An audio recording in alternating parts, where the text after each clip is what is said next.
अस्सलामुअलैकुम स्टूडेंट्स। तो उम्मीद करता हूँ आप जहाँ भी होंगे ठीक ही होंगे। तो आज हम matric class 10 part 2 computer science के चैप्टर नंबर 5 के मोस्ट इम्पोर्टेंट शॉर्ट आंसर्स पढ़ेंगे और लॉन्ग क्वेश्चंस का रिव्यू करेंगे।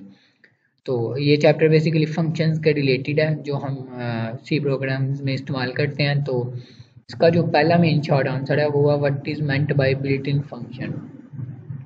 फंक्शंस की बेसिकली फंक्शंस का जो मकसद होता है वो एक बड़े प्रोग्राम को स्मॉल मॉड्यूल्स के अंदर कन्वर्ट करना होता है। जैसे एक हमारे पास कोई भी बड़ी प्रॉब्लम आ गई है तो उसको हिस्सों में डिवाइड करके अगर हम सॉल्व करते हैं तो वो फंक्शन बेसिकली वो फंक्शन होगा और फंक्शन का इस्तेमाल करते हुए हम ऐसा करेंगे।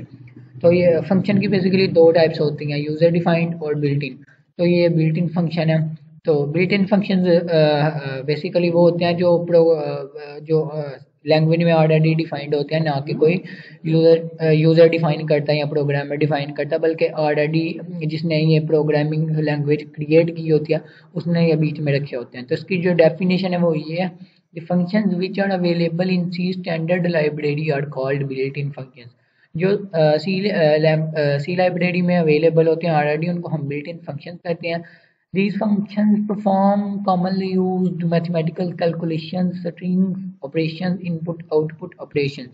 ये बेसिकली मैथमेटिकल कैलकुलेशन को परफॉर्म करने के लिए या इनपुट आउटपुट ऑपरेशंस को इस्तेमाल करने के लिए यानी कि ये ऑपरेशन परफॉर्म करने के लिए हम इन्हें इस्तेमाल करेंगे। इन इसकी जो बेस्ट एग्जांपल्स हैं बिल्ट इन फंक्शंस की वो हैं print F and scan F functions.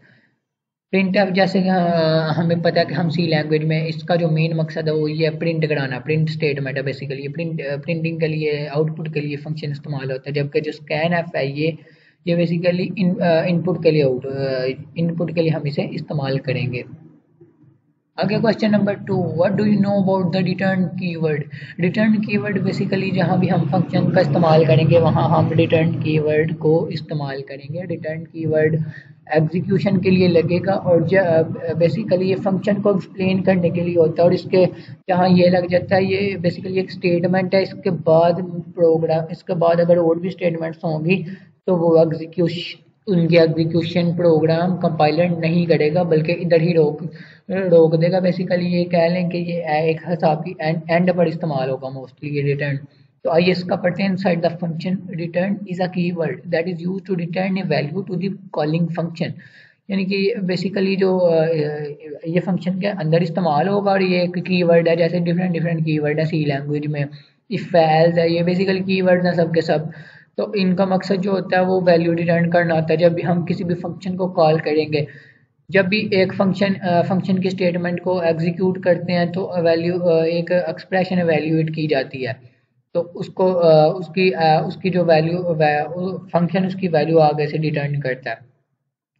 Basically जितनी भी हम स्टेटमेंट्स को एग्जीक्यूट करते हैं या कंपाइलर एग्जीक्यूट करता है प्रोग्राम की, वो जहाँ पर एंड पे आकर जहाँ पर हम रिटर्न स्टेटमेंट का इस्तेमाल करेंगे वहाँ पर आकर रोक देगा। आगे मजीद अगर स्टेटमेंट्स होंगी तो कंपाइलर उनको एग्जीक्यूट नहीं करेगा। इसकी जो मेन एग्जाम्पल बेसिकली ये कह लें कि फंक्शन को एक्सप्लेन करता है। लाइक हमने ऊपर एक फंक्शन की टाइप दी है ऐड, तो नीचे हम रिटर्न के आगे a प्लस बी लिख देंगे अगर हम दो पैरामीटर्स का एडिशन करा रहे हैं।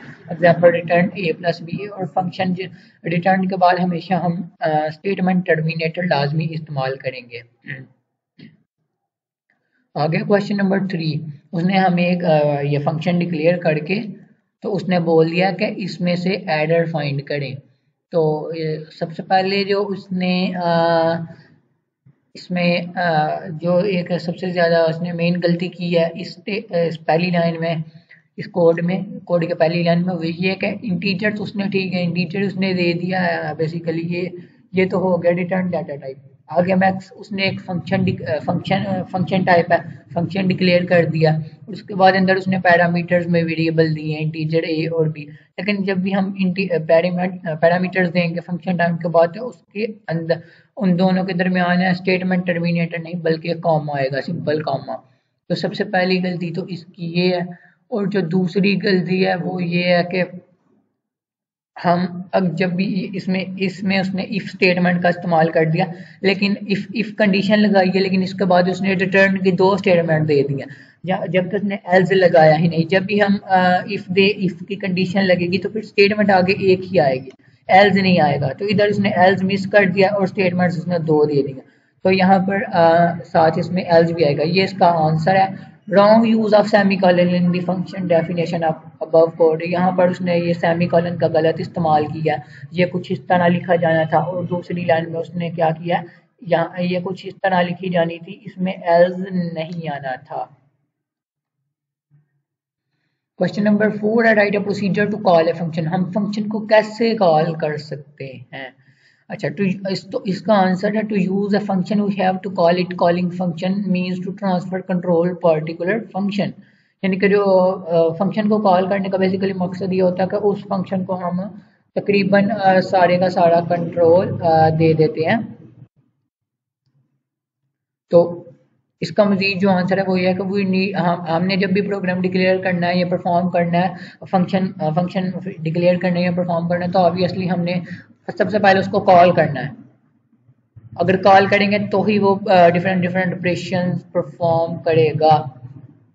we call a user defined function from another user defined function, same as well as other function main function calling is a general structure। ये बेसिकली फंक्शन को कॉल करने का एक जनरल उसने स्ट्रक्चर बता दिया। जैसे ये देखें, printf तो एक स्टेटमेंट है ना, प्रिंट के लिए इस्तेमाल होगी, जबकि इसके बाद आगे उसने ऐड तो फंक्शन लिख दिया सिंपल जो हमने इस्तेमाल करना है।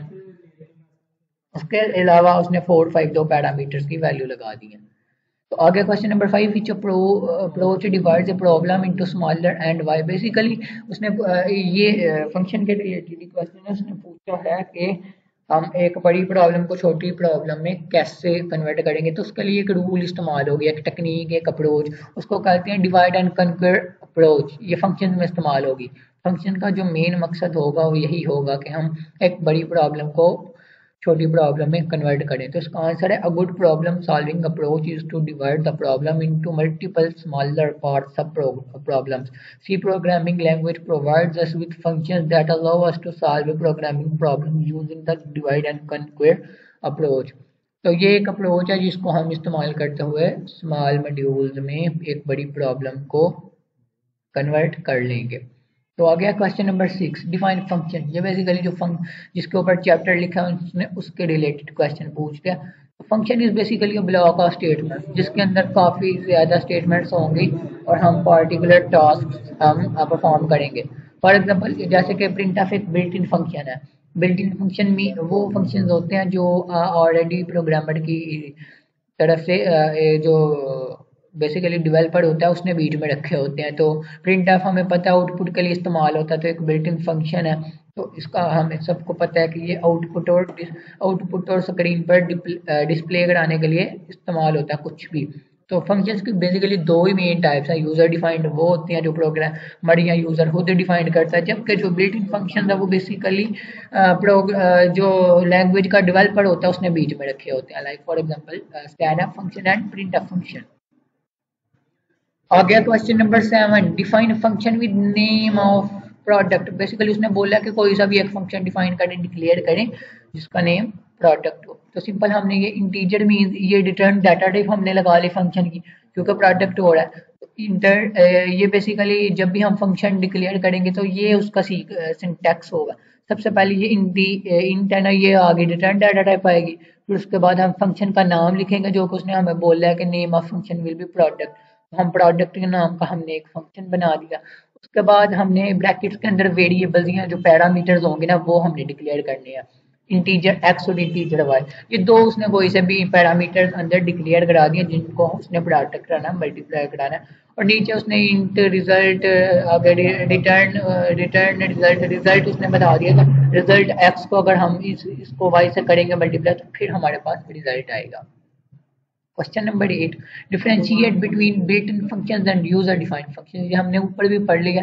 बिल्ट इन फंक्शन ये दोनों फंक्शंस की टाइप्स हैं। बिल्ट इन फंक्शन वो होते हैं जो ऑलरेडी सी लैंग्वेज जो स्टैंडर्ड लाइब्रेरी होती है उसमें अवेलेबल होते हैं। ये बेसिकली डेवलपर ने बीच में रखे होते हैं, जबकि जो यूजर डिफाइंड फंक्शंस होते हैं वो बेसिकली प्रोग्रामर या यूजर खुद से डिफाइन करते हैं कोई भी फंक्शन इस्तेमाल करने के लिए। अगला question number 9, what is meant by reusability. Functions यानी कि रीयूजेबिलिटी का फीचर हमें प्रोवाइड करता है code reusability. It means that whenever we need to use the functionality provided by the function we just call the function. यानी कि जब भी हमने किसी भी फंक्शन की मतलब कि हमने फर्ज करें अगर हमने अब सम परफॉर्म करना है तो ऑब्वियसली हम जस्ट उस फंक्शन को कॉल करेंगे, मेंशन कर देंगे फंक्शन में, जहाँ इधर ये तो प्रोडक्ट का मतलब वो समझ जाएगा कंपाइलर कि इसका मतलब क्या है मल्टीप्लाई. हमें मजीद यानी कि स्टेटमेंट्स नहीं लिखनी पड़ेंगे कि इस वेरिएबल को इससे मल्टीप्लाई करें या ये करें या वो करें. इसका ये जो रीयूजेबिलिटी का फीचर है इसका मकसद है कि जस्ट हम फंक्शन को कॉल करेंगे और वो उसका जो ऑपरेशन होगा वो परफॉर्म कर देगा. आगे क्वेश्चन नंबर 10 है what are user defined function. User defined functions कौन से होते हैं? तो ये बेसिकली ऐसे फंक्शंस को कहते हैं यूजर डिफाइंड फंक्शंस जो यूजर खुद या प्रोग्रामर डिफाइन करता है. ठीक है. These functions are defined only for life of a given program. ये बेसिकली एक प्रोग्राम जब तक हम बनाते हैं उसको इस्तेमाल करते हैं तब तक ही होते हैं. जब यही हम कंप्यूटर ऑफ कर देते हैं या हम मतलब कि अपनी लैंग्वेज कंपाइलर को बंद कर देते हैं सॉफ्टवेयर को जिसमें कोडिंग हम करते हैं तो ये जो फंक्शंस होते हैं यूजर डिफाइंड जो हमने खुद से डिफाइन किए होते हैं ये भी खत्म हो जाते हैं. आगे what does the return type of function indicate. उसने पूछा है कि जो फंक्शन की रिटर्न टाइप होती है वो क्या इंडिकेट करती है. तो इसका आंसर है the return type of function is the data type of the value return bye the function. ये बेसिकली जो रिटर्न टाइप होती है बेसिकली वो डाटा की बेसिकली एक टाइप होती है जो कि फंक्शन खुद रिटर्न करता है. फंक्शन के अंदर जब भी हम रिटर्न कीवर्ड इसके लिए हम बेसिकली रिटर्न कीवर्ड इस्तेमाल करते हैं जो जिसका मकसद होता है कि वो वैल्यू को रिटर्न करना, फंक्शन की वैल्यू को रिटर्न करना after performing operations on them. Function can not return more than one value. और ये हमने एक रूल याद रखना है कि फंक्शन हमेशा एक वैल्यू रिटर्न करता है ना कि एक से ज्यादा वैल्यू वो कभी भी रिटर्न नहीं करेगा. तो आ गया question number 12 what is difference between arguments and parameters. Parameters जो बेसिकली वेरिएबल्स होते हैं जो जब हम किसी भी प्रोग्राम के स्टार्ट में जिसमें हम फंक्शन का इस्तेमाल करेंगे सबसे पहले फॉर एग्जांपल जैसे इधर हम रिटर्न सबसे पहले डाटा लगाएंगे फिर उसके बाद फंक्शन डिफाइन करेंगे उसके बाद ब्रैकेट्स के अंदर जो हम लिखेंगे वेरिएबल्स उनको बेसिकली हम पैरामीटर्स कहते हैं. इनको ये हम चाहे तो डिक्लेयर कर सकते हैं चाहे तो उनको इनिशियलाइज भी कर सकते हैं. तो इनको बेसिकली हम पैरामीटर्स कहते हैं. इनकी डेफिनेशन है parameters are variables of different types. Different किस्म के ये वेरिएबल्स होते हैं that are used to receive the values pass the function as input. ये बेसिकली वो वैल्यूज को रिसीव करने के लिए इस्तेमाल होते हैं जो हम फंक्शन को इनपुट कराते हैं जो हम बताते हैं कि इनके ऊपर हमने परफॉर्म करना है. तो बेसिकली आ गया आर्गुमेंट्स. आर्गुमेंट्स उनको कहते हैं जो पैरामीटर्स बेसिकली होते हैं वेरिएबल. आगे वेरिएबल्स की जो हम वैल्यू डिफाइन करते हैं डिक्लेयर करते हैं जो उनको हम वैल्यूज देते हैं उनको आर्गुमेंट्स कहते हैं. Data during the function call the values passed to the function are called. Basically हम फंक्शन को जो वैल्यूज देते हैं ना उनको हम आर्गुमेंट्स कहते हैं. आगे question number 13 why parameters are used in functions. Parameters को हम फंक्शंस में इस्तेमाल क्यों करते हैं? तो इसका जो आंसर है बेसिकली ये एज वी रीड मतलब कि जैसा कि हमने ऊपर ये पढ़ लिया है पैरामीटर्स और वेरिएबल्स ऑफ डिफरेंट टाइप्स. ये डिफरेंट किस्म के वेरिएबल्स होते हैं और इनका मेन मकसद एक ही होता है जो वैल्यू फंक्शन को वैल्यू पास कराना. बेसिकली पैरामीटर्स वेरिएबल्स की जो वैल्यूज होते हैं वो फंक्शन कॉल करके फंक्शन को पास कराते हैं एज अ इनपुट जिन पर हमने डिफरेंट ऑपरेशन परफॉर्म करने होते हैं. तो लेकिन हाँ एक बात आपने याद रखनी है वो ये है कि फंक्शन हमेशा एक वैल्यू को रिटर्न करेगा एक वक्त पे. एक से ज़्यादा वैल्यू कभी भी वो यानी कि एक से ज़्यादा मतलब के जो वैल्यू होगी वो उसको पैरामीटर्स होंगे उनको कभी भी फंक्शन रिटर्न नहीं करेगा. आ गया question number 14 what is the body of function. Function की बॉडी क्या होती है? ये बेसिकली इसको बॉडी कहते हैं. ये जो है ना यानी कि जिसके अंदर हम परफॉर्मेंस करते हैं ना उसको हम बॉडी कहते हैं. तो body of the function is a set of statement जिसमें हम डिफरेंट स्टेटमेंट्स लिखेंगे ना वो फंक्शन की बॉडी होगी which are executed in the function to fulfill specified task. Basically इसका जो मकसद होता है वो जो हमें टास्क जैसे फॉर एग्जांपल हमने इसमें ये एक फंक्शन है तो इसमें हम ये एक प्रोग्राम है जिसमें हमने ये ऐड फंक्शन इस्तेमाल किया. आगे रिटर्न में हमने एडिशन करा दिया a प्लस बी का. ये एक स्टेटमेंट. ये दूसरी स्टेटमेंट यानी कि जो हमने स्पेसिफिक टास्क हमने यानी कि परफॉर्म करना होता है, उसके लिए हम जो स्टेटमेंट्स लिखते हैं ना, बॉडी ऑफ द फंक्शन में उन स्टेटमेंट्स को एग्जीक्यूट किया जाता है, उनके ऊपर ऑपरेशन जो हम देते हैं उनको मतलब कि सॉल्व किया जाता है, ताकि हमारे पास एक जो हमें रिजल्ट चाहिए वो आइए और वो आ जाए। आगे इसका आंसर है just after the function signature this set of statements enclosed inside form the body of function, यानी कि ये तो हो गई ना फंक्शन सिग्नेचर, ये पूरी की पूरी। इसके बाद आगे आप देख सकते हैं कि इसमें हमने बाकायदा इसकी स्टेटमेंट लिख दी, return A plus B, void main, print F, हमने जो प्रिंट कराना है ये तो ये होता है। तो आगे क्वेश्चन नंबर 15 है right the output of this code, ये हमें उसने एक कोड दे दिया और उसका आउटपुट फाइंड करने के लिए बोला है। इंटीजर उसने रिटर्न डाटा टाइप दे दिया है, फंक्शन उसने ऐड के नाम से, एडिशन के नाम से, फंक्शन टाइप उसने फंक्शन एक डिक्लेयर कर दिया, डिफाइन कर दिया। ब्रैकेट में उसने दो पैरामीटर्स दिए, इंटीजर ए और इंटीजर बी। तो आगे रिटर्न में ये रिटर्न उसने यानी कि रिटर्न की वर्ड इस्तेमाल किया, और ए प्लस बी जैसा कि हम एडिशन कर सकते हैं तो इधर हमने एक्सप्लेन कर देना रिटर्न में। बेसिकली अगर हम ऊपर प्रोडक्ट इस्तेमाल करेंगे, फंक्शन प्रोडक्ट रखेंगे तो इधर ए मल्टीप्लाई बी हम लिखेंगे, रिटर्न में वो लिखेंगे जो हमने ऑपरेशन परफॉर्म कराना है। तो ए प्लस बी आ गया वॉइड मेन, ये तो हो गया इतना इतना फंक्शन। आगे हम जो प्रिंट कराना है वो प्रिंट एफ हमने स्टेटमेंट आउटपुट डिस्प्ले कराने के लिए लगा लिया। सम एडिशन 2 + 9, 2 में हमने 9 ऐड कर देना, तो आउटपुट ऑब्वियसली ए 2 होगा, बी 9 होगा, तो इनका एडिशन क्या होगा 11 होगा, तो ये हमारा आउटपुट आ जाएगा। क्वेश्चन नंबर 16 है how many values of function can return, जैसे कि हम ऊपर भी पढ़ चुके हैं ये रूल हमने याद रखना है कि फंक्शन कभी भी एक से ज़्यादा वैल्यू कभी भी रिटर्न नहीं करेगा। वो मल्टीपल स्टेटमेंट्स यानी कि मल्टीपल स्टेटमेंट्स हो सकती हैं, लेकिन हमेशा फंक्शन है ना जो सिर्फ एक ही स्टेटमेंट को यानी कि एग्जीक्यूट करेगा और उसी की वैल्यू को रिटर्न करेगा। इसका आंसर हम पढ़ लेते हैं। अब function can only return one value, there may be multiple return statements, function हमेशा एक ही वैल्यू को रिटर्न करेगा, उसके अंदर डिफरेंट डिफरेंट ज़्यादा स्टेटमेंट्स हो सकती हैं function, but as soon as first return statement is executed the function can return and further statements in the body of the function are not executed. यानी कि जो हम डिफरेंट डिफरेंट मल्टीपल स्टेटमेंट्स भी अगर देंगे ना, तो रिटर्न के बाद वाली जो पहली स्टेटमेंट होगी ना, फंक्शन सिर्फ उसी को रिटर्न करेगा, ना कि मजीद अगली स्टेटमेंट्स को रिटर्न करेगा। आगे question number 17, define a function with the name of sum which can add two numbers, उसने बोला कोई सा भी एक फंक्शन को हमने डिफाइन कर देना है जिसका नाम हमने रखना है सम, और उसमें हमने कोई से भी दो नंबर ऐड करा देने हैं। तो इसमें हम रिटर्न डाटा टाइप सम कर रहे हैं तो ऑब्वियसली इंटीजर्स लेंगे क्योंकि दो नंबर्स को हमने ऐड कराना है। इंटीजर ये इसका सिंटैक्स है बेसिकली, सबसे पहले आएगा रिटर्न डाटा टाइप, ये इंटीजर रिटर्न डाटा टाइप है इंट, फिर उसके बाद हम फंक्शन नेम लिखेंगे, उसने बोल दिया कि ऊपर सम नाम का फंक्शन डिफाइन कराएं, ये फंक्शन आ गया। फिर हमने ब्रैकेट में पैरामीटर्स लिखने हैं, तो पैरामीटर्स हमने कोई इससे जो दो वेरिएबल्स होंगे जिसके ऊपर हमने ऑपरेशन परफॉर्म करना है, तो हमने इंटीजर ए और इंटीजर बी रख दिया जिनको हमने ऐड कराना है। तो आगे रिटर्न के बाद हमने ये फंक्शन की यानी कि ऑपरेशन जो फंक्शन परफॉर्म करेगा वो हमने इधर एक्सप्लेन कर दिया, रिटर्न ए प्लस बी, क्योंकि हम एडिशन परफॉर्म कर रहे हैं तो इधर ये आ जाएगा। वॉइड मेन, आगे प्रिंट हमने क्या कराना है, इन दोनों का सम प्रिंट कराना है ना, तो बेसिकली हम इनका सम प्रिंट करा देंगे 5 और 9 का।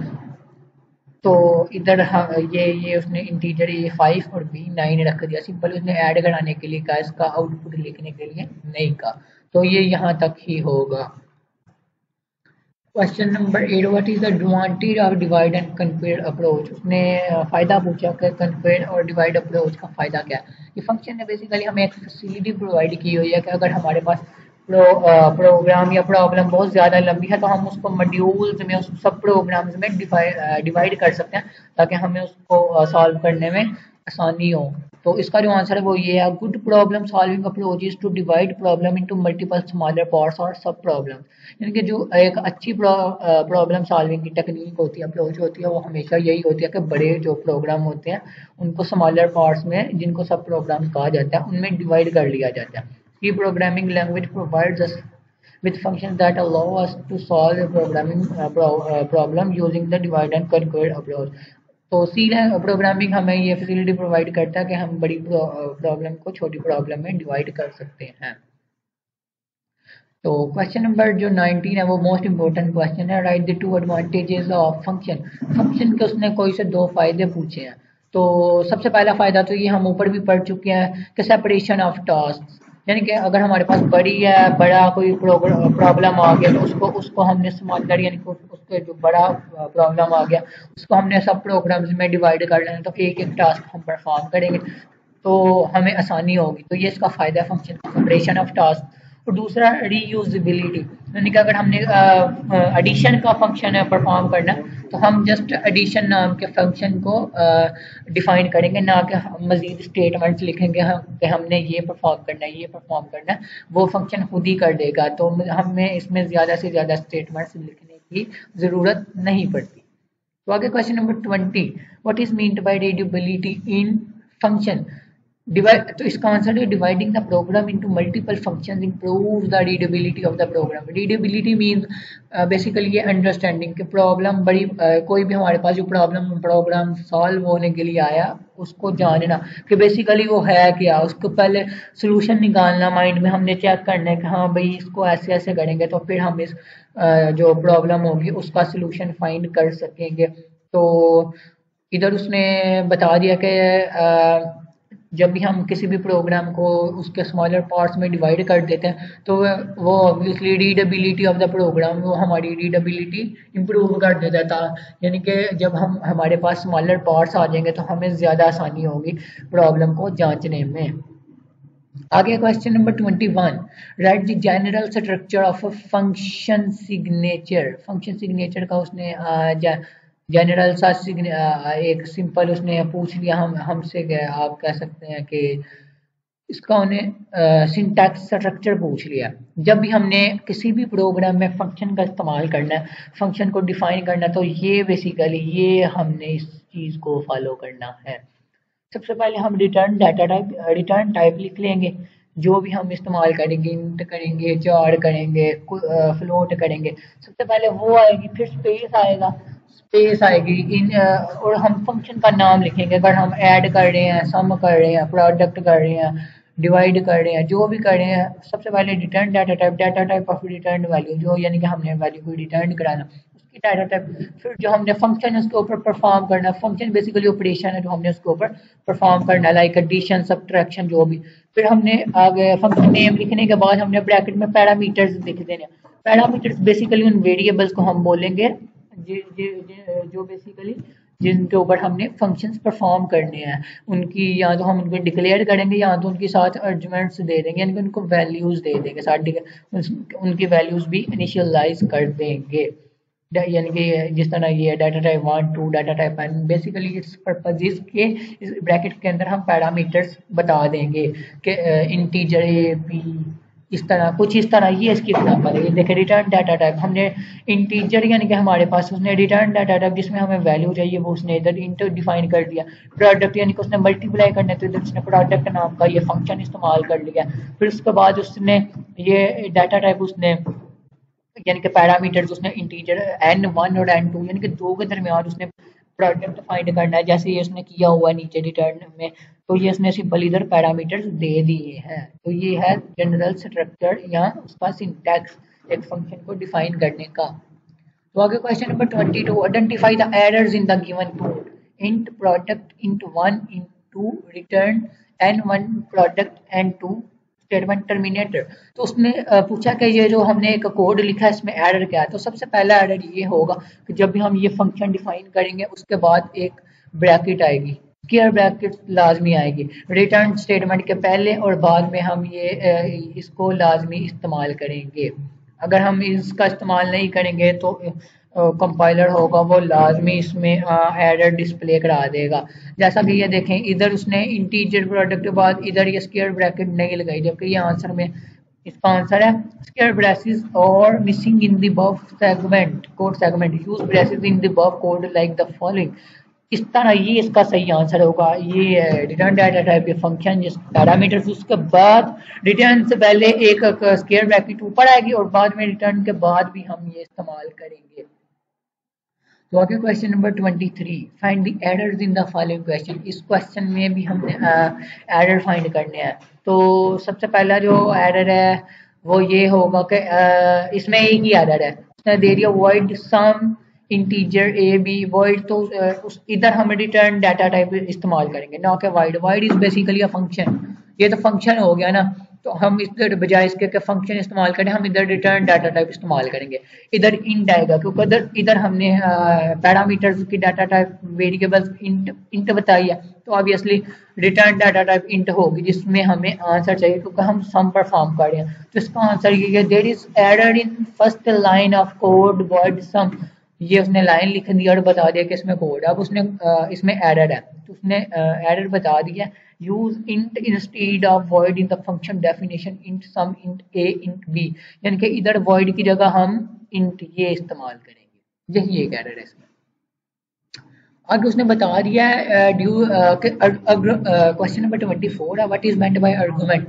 आर्गुमेंट क्या होता है? आर्गुमेंट बेसिकली जो हम प्रोग्राम जब भी डिफाइन करते हैं, तो ये फॉर एग्जांपल यही एक प्रोग्राम है, ये हमने डिफाइन किया, तो उसमें जो हम चीज़ें पैरामीटर्स हम जो उसके अंदर जो पैरामीटर्स लिखते हैं ब्रैकेट्स के अंदर, अगर हम उनको वैल्यूज इनिशियलाइज करा देते हैं, असाइन करा देते हैं, तो जो वैल्यूज होती है ना उनको हम बेसिकली आर्गुमेंट्स बोलेंगे। तो उसका जो आंसर है वो कुछ यूं है, ड्यूरिंग द फंक्शन कॉल, जब भी हम फंक्शन को कॉल करते हैं, जो वैल्यूज फंक्शन को हम पास होती है ना जब हम उसको कॉल करते हैं, उनको आर्गुमेंट्स कहते हैं। जैसे देखें, addition is equal sum is equal to add.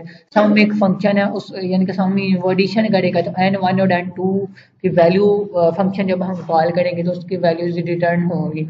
तो जो बेसिकली वैल्यूज होंगे उनको हम क्या बोलेंगे? Arguments. Question number 25, give the example of function signature.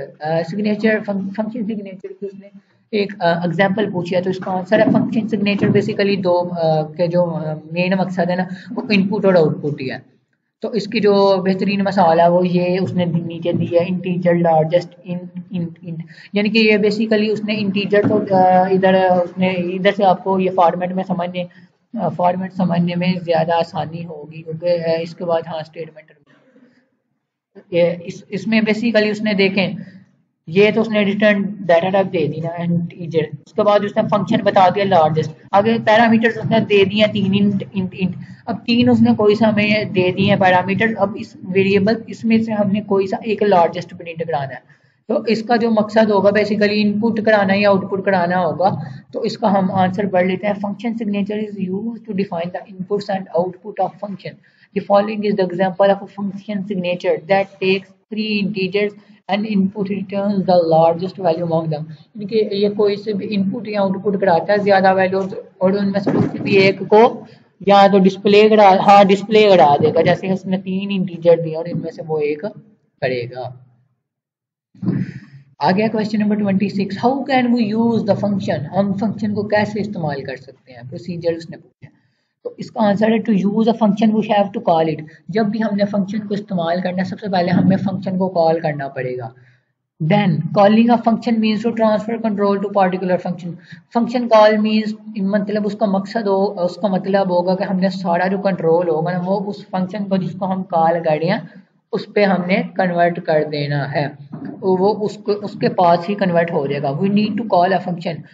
हमें जब भी हमने फंक्शन को इस्तेमाल करना है तो ऑब्वियसली हमको फंक्शन लाजमी कॉल करना पड़ेगा। अगर हमने कोई फंक्शन को इस्तेमाल करते हुए अगर हमने किसी भी किस्म का कोई टास्क परफॉर्म करना है तो हमें फंक्शन को पहले कॉल करना पड़ेगा। We need to call a function so that it performs the task, तो फिर वो टास्क परफॉर्म करेगा। We can call a user defined function from another user defined function। हम यानी कि यूजर डिफाइंड फंक्शन को एक दूसरे फंक्शन के साथ हम बेसिकली क्या कर सकते हैं, हम वहां से भी कॉल कर सकते हैं। तो फॉर एग्जांपल हम अगर यूजर डिफाइंड फंक्शंस बेसिकली वो फंक्शंस होते हैं जो उनको एक प्रोग्रामर एक यूजर को डिफाइन करता है, वो सी स्टैंडर्ड लाइब्रेरी में अवेलेबल नहीं होते हैं। बिल्ट इन फंक्शन वो होते हैं जो सी स्टैंडर्ड लाइब्रेरी में अवेलेबल होते हैं। तो we can call a user defined function from another user defined function, same as well we call other functions in main function। जैसे कि हम मेन फंक्शन में अदर फंक्शंस को इस्तेमाल करते हैं। तो ये बेसिक उसने जनरल स्ट्रक्चर बता दिया कि फंक्शन को कैसे कॉल करेंगे। तो सबसे पहले हम फंक्शन का नाम लिखेंगे।